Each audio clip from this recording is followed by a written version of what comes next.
I feel all empty and soulless. Still, it's worth recognizing he managed to keep up a daily webcomic while fulfilling his publisher's deadlines. An early storyline follows his rush to finish 200 pages in 3 weeks. He managed to complete the book on time, although the feat is unappreciated by his coworker, who later learns Dobson is a brony. "I'm a cartoonist. I like cartoons." He also watched kids' shows to escape the harsh realities of his life. "The world is a dark, horrible, cruel place." Click. Thank goodness for cartoons. While his comics weren't perfect, they found an audience. Even his critics gave credit whenever he deviated from his typical style. His DeviantArt passed 1.7 million page views that summer.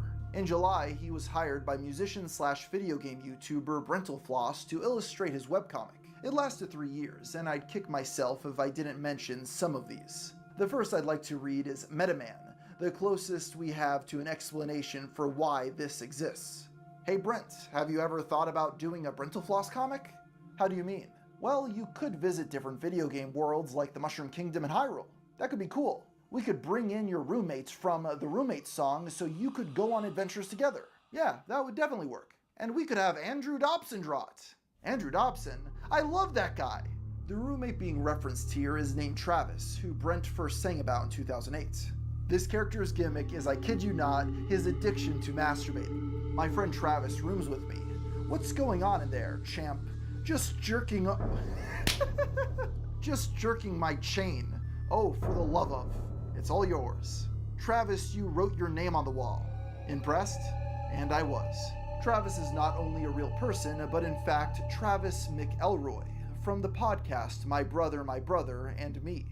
Another odd crossover is a strip with Nathan Barnett, also known by his character's dad and at the time Keith Abacary.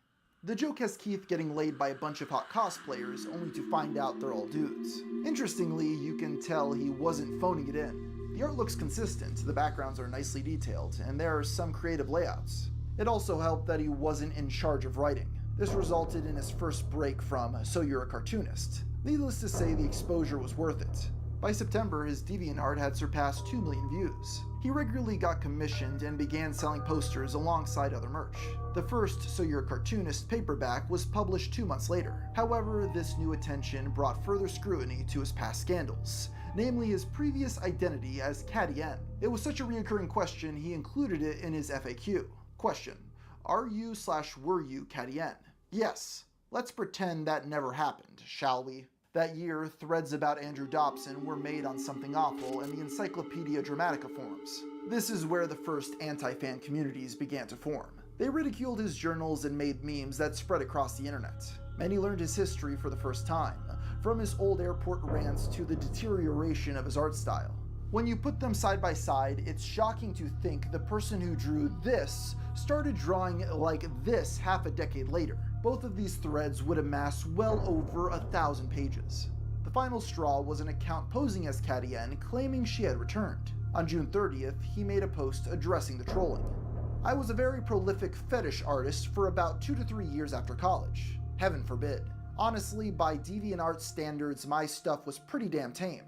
I don't think I did anything ever that went beyond an R rating, while under the other account I pissed off a number of people who I shouldn't have. And for the past 5 years now, I've been trolled pretty much day and night from people who fed off my fear of being found out.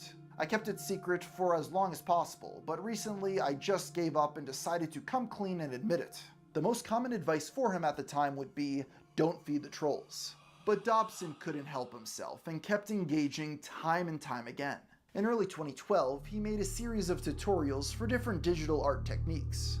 Now that he was a published author, it was easy to position himself as an authority. This led other artists to become even more critical when they felt like he was giving bad advice. Dobson started leaving his artist bubble, growing more opinionated and outspoken. That March, he drew artwork of former US Representative Rick Santorum, hoping to regress the country back to the time of slavery. He came to expect the waves of backlash and responded in a way that seemed to write off criticism. If enough people like something, a certain percentage will just instinctively hate it for no other reason than the fact it's popular. Sometimes you can predict how soon the backlash will hit, and sometimes it's fun to go along for the ride.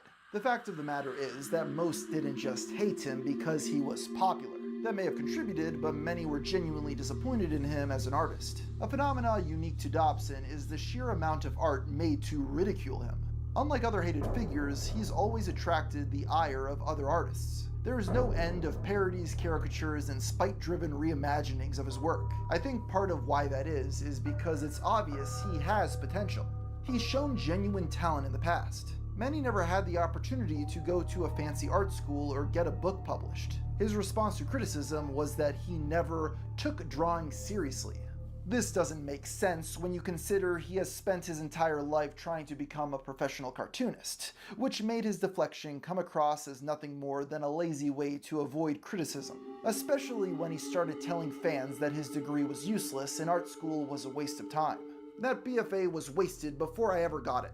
The college I was at had probably the worst animation department ever. This attitude and his broad dismissal of criticism set the stage for his first major feud, one that led his reputation to precede him in ways far beyond what he could have ever imagined. Before we go any further, we'll have to introduce a new character to the mix, singer and songwriter Ken Ashcorp. Ken is known for making songs about anime, memes, and other internet-related topics. His current channel now sits at over 500,000 subscribers with a catalog spanning over a decade.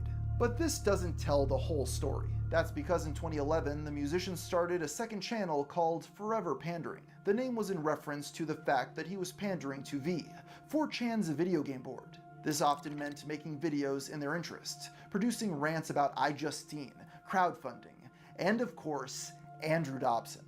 In 2012, Dobson was invited to MCM, a convention in London. He was brought to the event by DeviantArt as part of their Fresh Epics group. To celebrate, he drew a poster depicting his favorite British pop cultural icons to be sold at the event. He uploaded both the sketch and final product, which led 4chan to realize his drawing of Big Ben was actually an edited, licensed photo. This caused significant backlash, with many accusing him of tracing and copyright infringement. Among them included Ken, who made a 25-second song inspired by the situation. Andrew Dobson, professional artist, traces pictures of Big Ben, goes to sell them at conventions. 5 minutes in Photoshop, I hope you die on your way to MCM.